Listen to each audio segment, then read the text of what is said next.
Hello and welcome to Cartoonist Kayfabe. My name is Jim Rugg. I'm Ed Piscor. We're going to look at Barry Windsor-Smith's Archer and Armstrong / Eternal Warrior number 8. Before we dive into that, I want to call attention to our upcoming Cartoonist Kayfabe October schedule. We're going to be hitting the road a lot. You can catch us in Columbus at CXC, where we're doing panels, selling comics, signing comics, talking comics. You can also catch us at the end of the month at Baltimore Comic-Con, the birthplace of Cartoonist Kayfabe. That's Excited to get back to that. One of those cons that is a comic-centric con. So one of my favorite kind of comic conventions, and hopefully we'll see Kayfabers at Columbus and at Baltimore. And you can catch me in Jacksonville's Public Library October 22nd as part of their Comic and Zine Fest. I will be part of their Lit Chat series, so I'll be doing an interview that day on stage. But come out to whatever the closest site is to you and bring some of your Kayfabe comics for us to sign and talk about.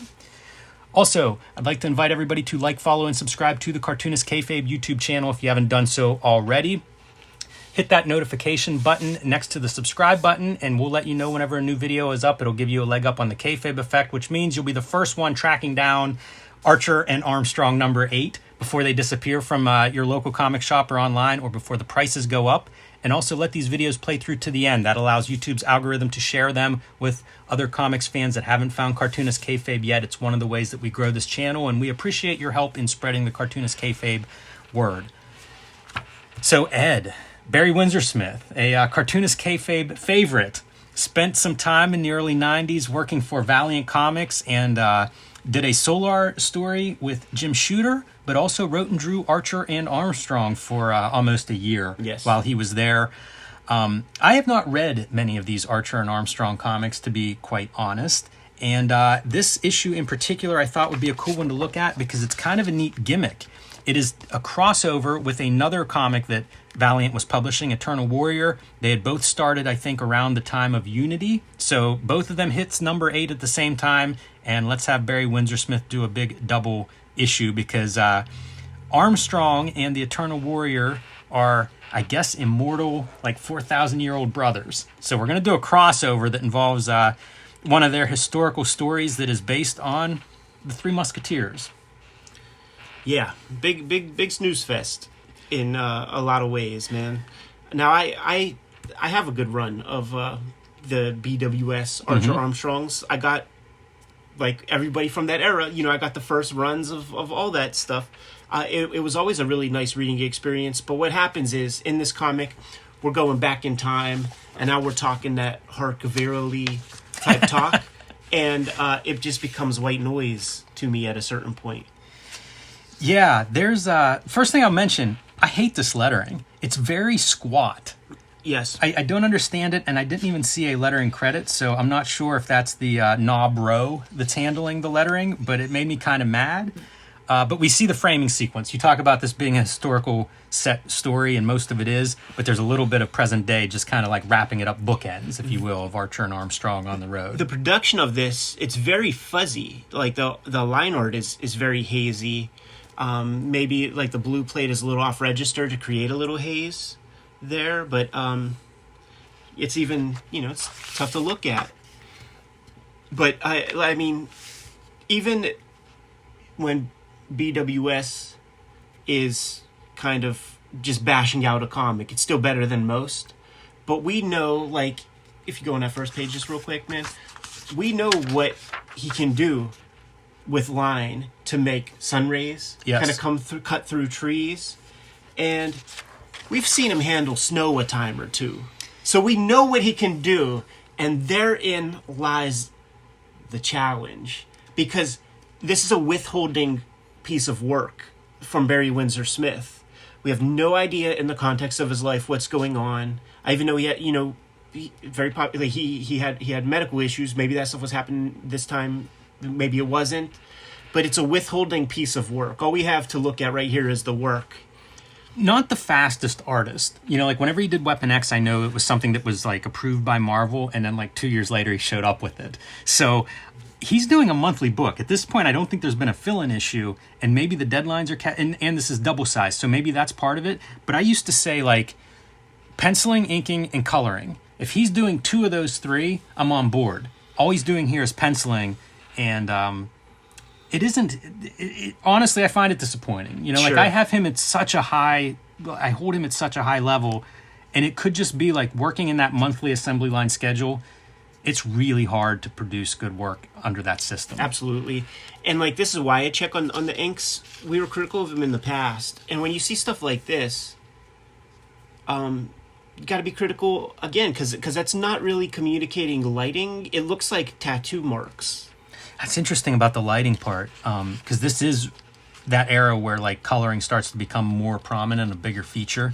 And who knows? But one of my criticisms is a couple of these characters, like these two, look the same, and I would get so confused going through this and trying to figure out like which guys who, because the two that look the same have conflict. Right. So now I don't know who's pissed at who and why and who I'm cheering for. And one of them is Eternal Warrior. So true too. So maybe the other guy shouldn't look like Eternal Warrior. Or maybe Eternal Warrior sucks.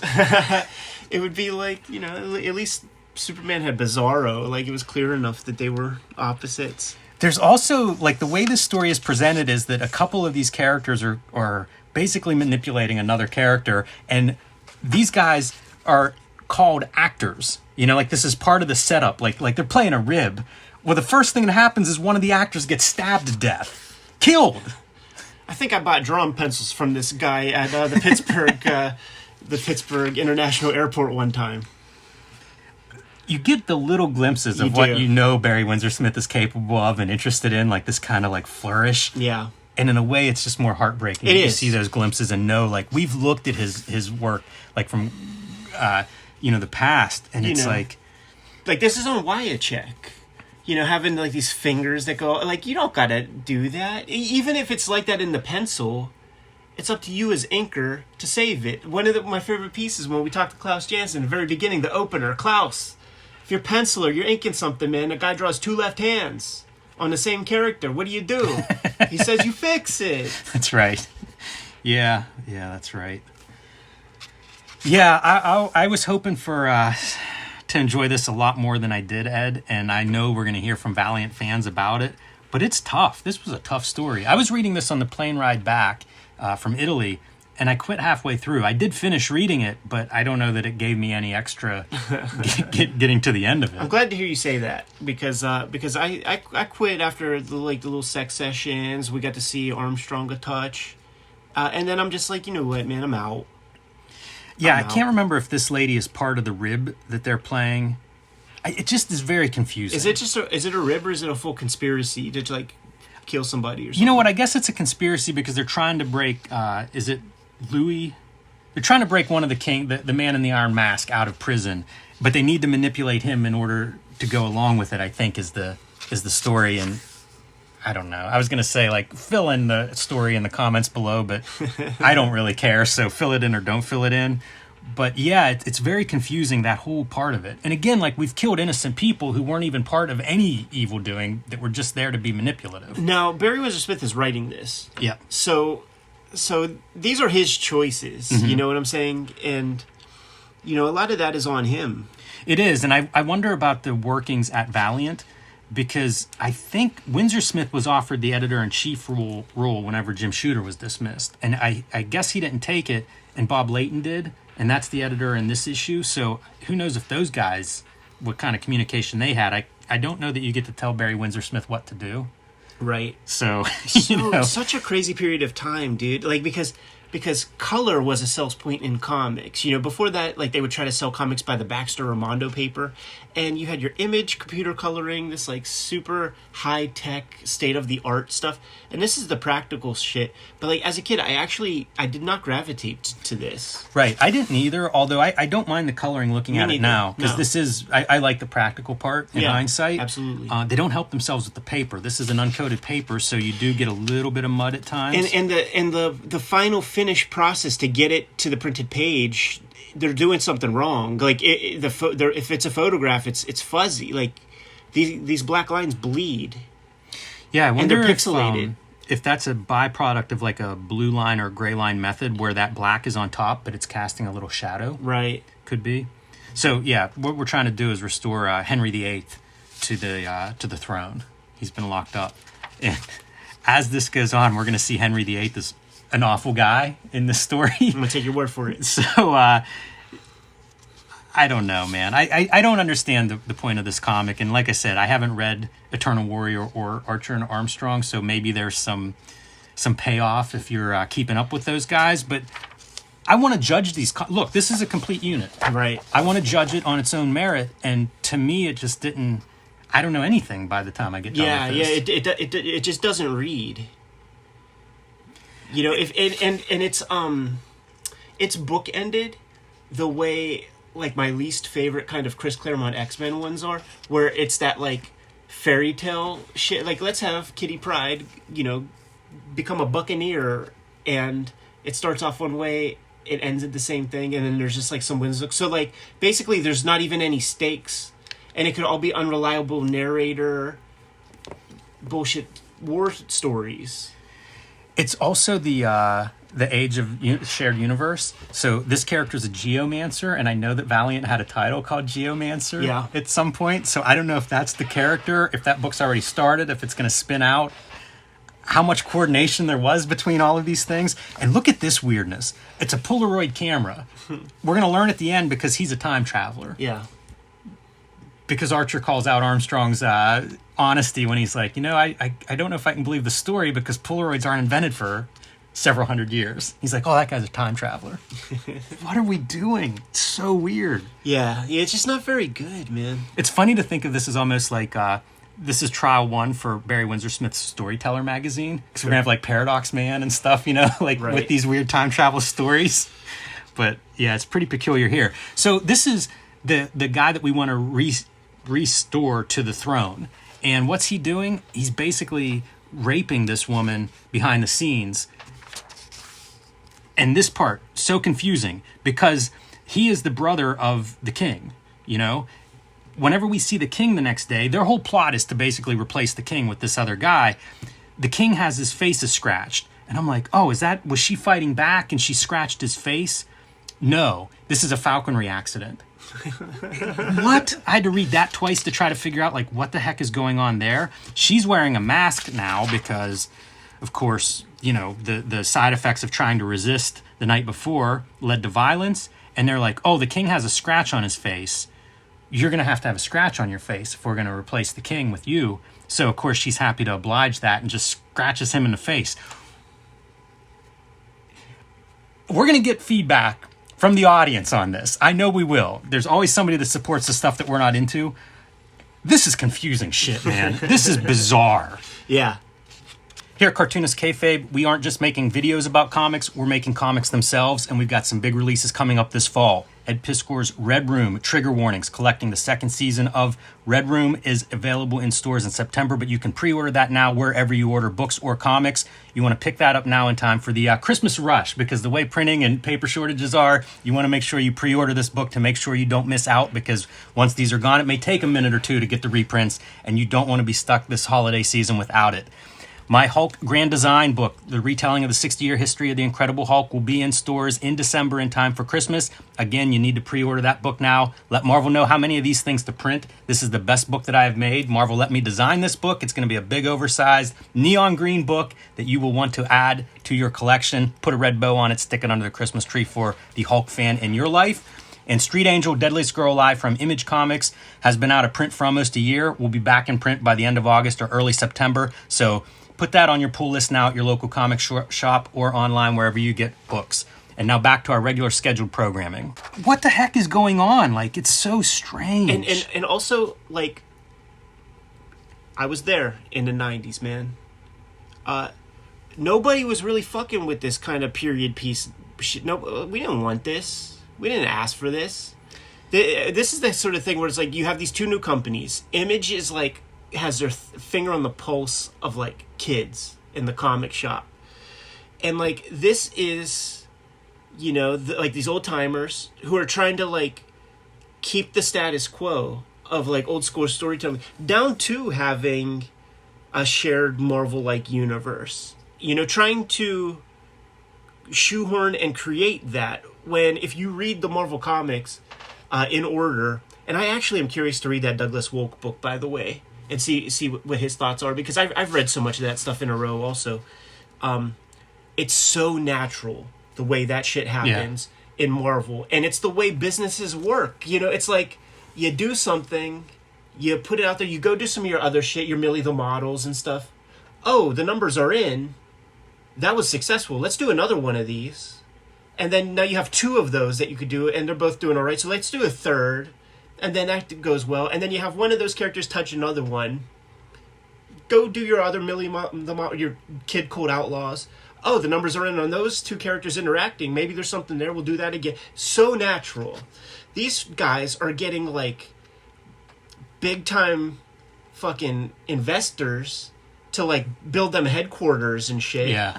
And just trying to Roman Reigns us into accepting their shared universe without any context or any build-up or anything. It's never, ever worked. No. You know, eventually we're going to, in our Wizard coverage, we're going to get to the Mark Alessi stuff where he just bought a bunch of creators, made them move house and home to come to his part of the country to fulfill his vanity projects. I was so checked out by that period. I'm kind of curious to see it now, especially since we know the whole story.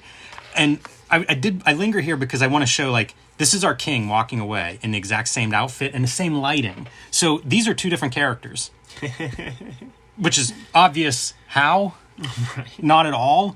By the way, stabs this girl that he had raped the previous night now. Good coloring. Kills her. Yeah. One good there. use of coloring, but maybe try some coloring here, like don't have a blue background if it's in a different scene. And at that point, the Geomancer decides, like, now she's no longer in favor of putting King Louis back there, and she gets into it with him a little bit. It's just a weird story, because at the end, the status quo is maintained. So you have multiple sets of characters that look identical.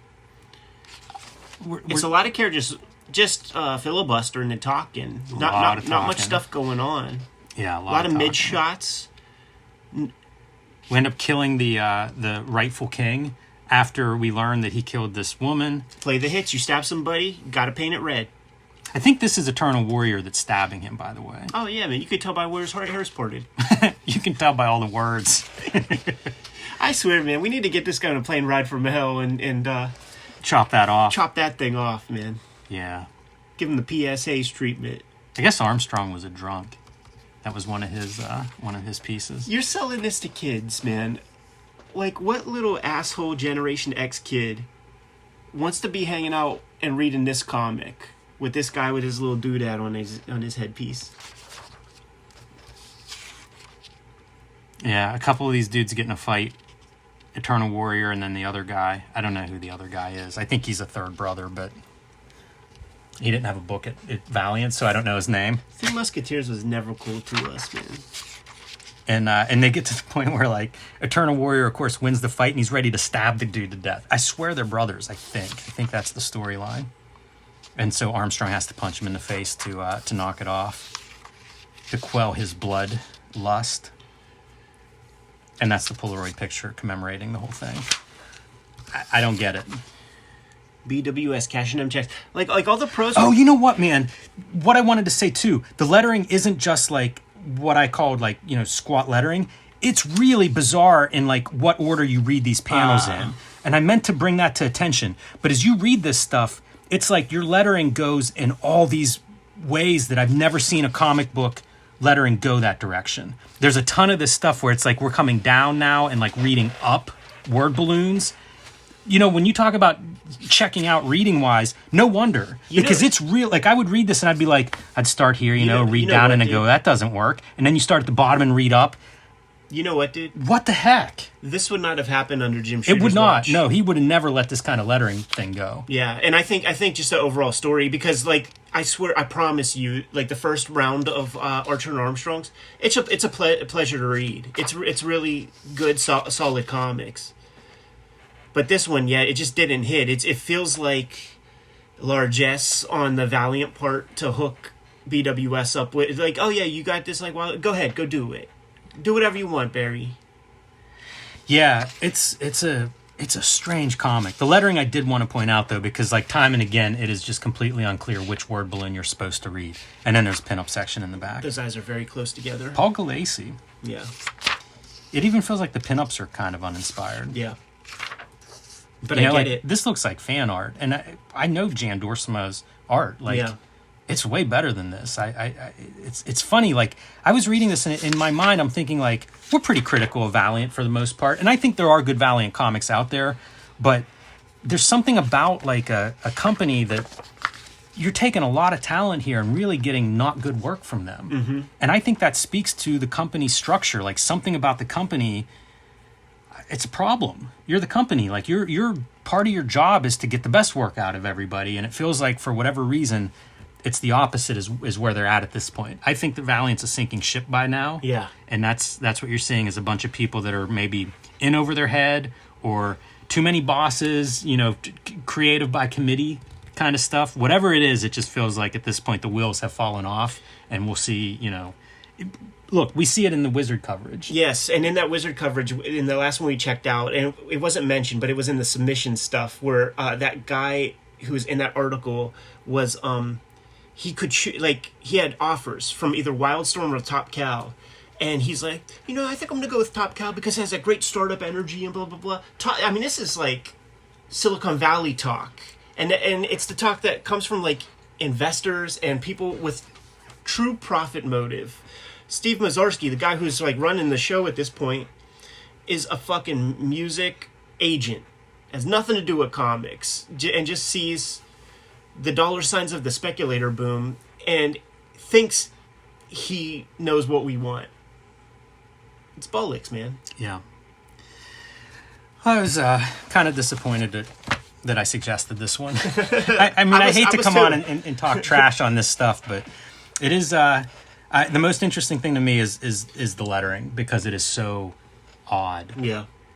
But at least BWS inked the cover. You know, the other part is, like, he does good work before and after this. Yes. Like, that's how you know that something's wrong at Valiant. Exactly. Because, like, he does great work before and after this. That's what I'm saying. It was like a withholding of talent. And I see that in so much work. In so many comics. Like it all comes down to the basic final finish. Because you could see that guy knows how the wrist connects to the... Like, he knows all the standard drawing stuff, but he just is not taking the time to put a finish that basically is commensurate to his pay scale, probably. But the thing is, if you just did that, you're investing in yourself, and you might land something bigger and better later, but they just aren't taking it to that next. Like, that's that jobber philosophy, man. It doesn't work. It doesn't work in terms of building a long, fulfilling career where you make money in your sleep. We're gonna have to cleanse our Barry Windsor-Smith palette with some good Barry Windsor-Smith next week. Yes. Yeah.